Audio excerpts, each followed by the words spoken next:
ओम नमः शिवाय दोस्तों। आप सभी का स्वागत है हमारे इस यूट्यूब चैनल धर्म पथ में।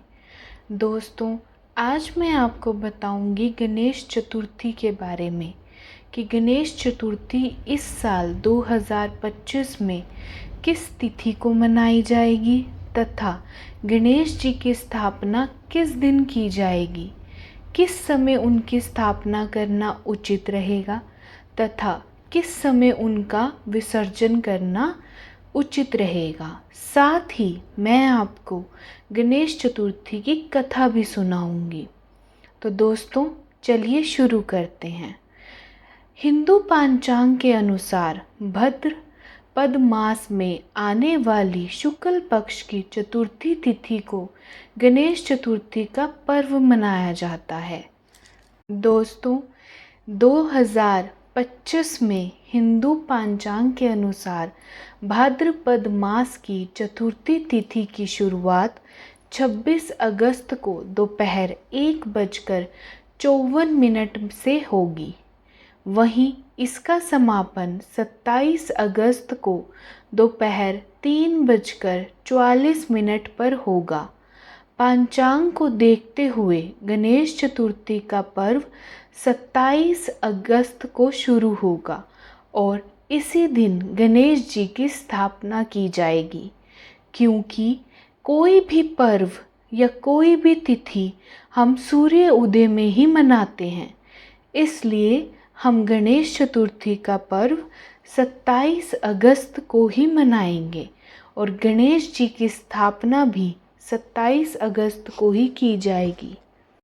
तो अब हम जानेंगे कि गणेश चतुर्थी के विसर्जन की तिथि क्या है। तो दोस्तों, 2025 हिंदू पंचांग के अनुसार भाद्रपद मास के शुक्ल पक्ष की चतुर्थी तिथि को अनंत चतुर्थी भी कहा जाता है। इस दिन गणेश जी का विसर्जन करना लाभकारी हो सकता है। इस साल 2025 में अनंत चतुर्दशी 6 सितंबर 2025 को मनाई जाएगी। इसी दिन गणेश जी का विसर्जन भी किया जाएगा। तो दोस्तों, चलिए शुरू करते हैं गणेश चतुर्थी की व्रत कथा। एक बार महादेव जी पार्वती सहित नर्मदा के तट पर गए। वहाँ एक सुंदर स्थान पर पार्वती जी ने महादेव जी के साथ चौपड़ खेलने की इच्छा व्यक्त की। तब शिवजी जी ने कहा, हमारी हार जीत का साक्षी कौन होगा? पार्वती जी ने तत्काल वहाँ की घास के तिनके बटोर कर एक पुतला बनाया और उसमें प्राण प्रतिष्ठा करके उससे कहा, बेटा, हम चौपड़ खेलना चाहते हैं, किंतु यहाँ हार जीत का साक्षी कोई नहीं है। अतः खेल के अंत में तुम हमारी हार जीत के साक्षी होकर बताना कि हम में से कौन जीता और कौन हारा। खेल आरंभ हुआ। दैवयोग से तीनों बार पार्वती जी जीती। जब अंत में बालक से हार जीत का निर्णय कराया गया तो उसने महादेव जी को विजय बताया।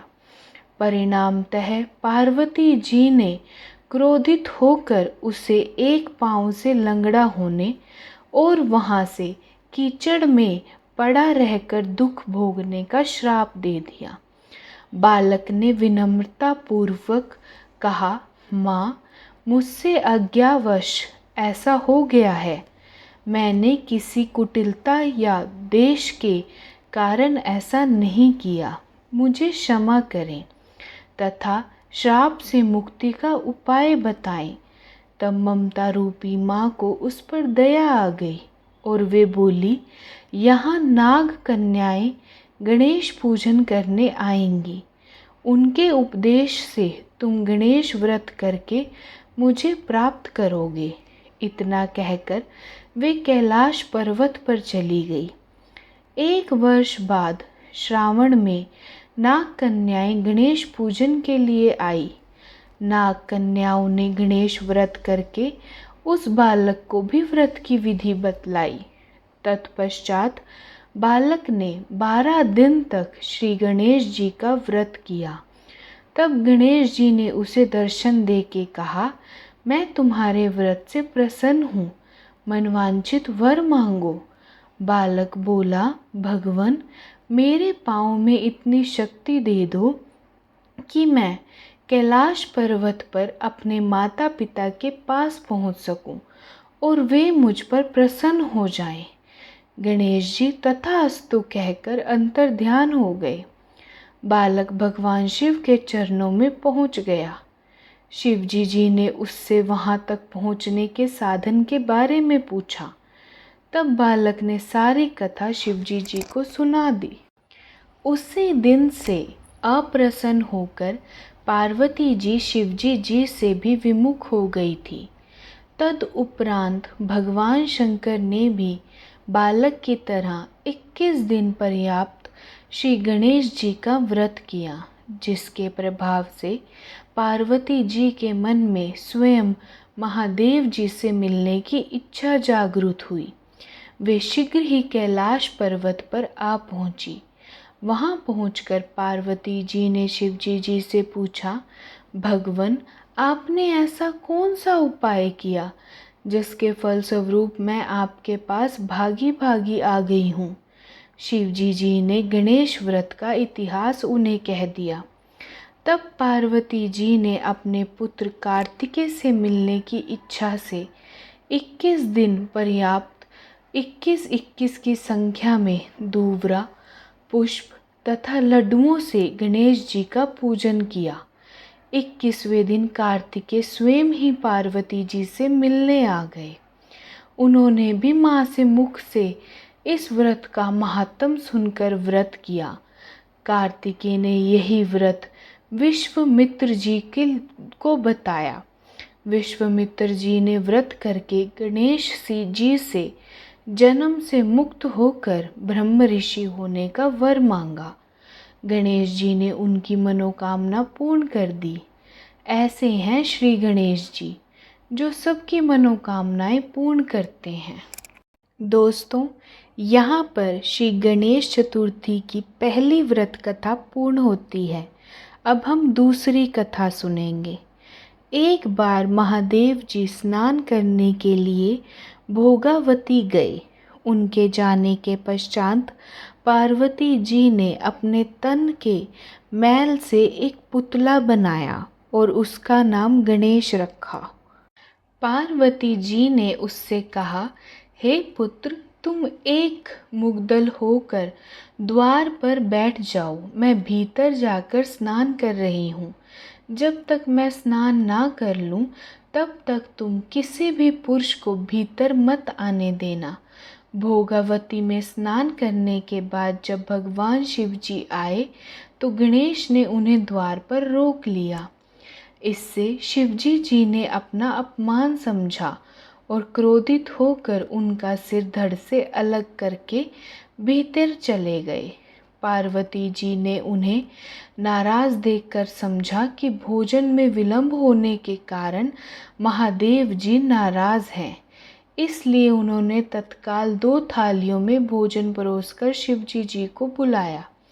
तब दूसरा थाल देखकर तनिक आश्चर्यचकित होकर शिवजी जी ने पूछा, यह दूसरा थाल किसके लिए है? पार्वती जी बोली, पुत्र गणेश के लिए है, जो बाहर द्वार पर पहरा दे रहा है। यह सुनकर शिवजी जी और अधिक आश्चर्यचकित हुए। तुम्हारा पुत्र पहरा दे रहा है? हाँ नाथ, क्या आपने उसे देखा नहीं? देखा तो था, किंतु मैंने तो अपने रोके जाने पर उसे कोई उद्दंड बालक समझकर उसका सिर काट दिया। यह सुनकर पार्वती जी बहुत दुखी हुई। वे विलाप करने लगी। तब पार्वती जी को प्रसन्न करने के लिए भगवान शिव ने एक हाथी के बच्चे का सिर काटकर बालक के धड़ से जोड़ दिया। पार्वती जी इस प्रकार पुत्र गणेश को पाकर बहुत प्रसन्न हुई। उन्होंने पति तथा पुत्र को प्रीतिपूर्वक भोजन कराकर बाद में स्वयं भोजन किया। यह घटना भाद्रपद शुक्ल चतुर्थी को हुई थी, इसलिए यह तिथि पुण्य पर्व के रूप में मनाई जाती है। तो यहाँ पर दोस्तों हमारी श्री गणेश चतुर्थी की व्रत कथा समाप्त होती है। यदि आपको हमारी वीडियोस अच्छी लगती हैं तो प्लीज़ हमारे इस चैनल को सब्सक्राइब करें और हमारी सभी वीडियोस को लाइक करें। धन्यवाद दोस्तों।